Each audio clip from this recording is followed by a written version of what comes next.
Nandito tayo ngayon neto sa Pinlac Falls, Infanta, Quezon. Di, punta ka na ron. Picturean ko kayo. Si Andy, takot bumaba eh. Mababaw lang naman doon.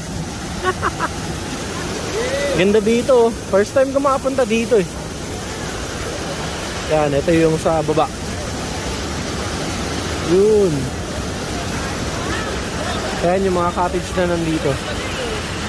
May mga tao pero hindi naman sobrang dami. Sakto lang. Kasama natin si Ronald, si Buboy, tsaka si Andy. Linaw ng tubig oh. Ganda.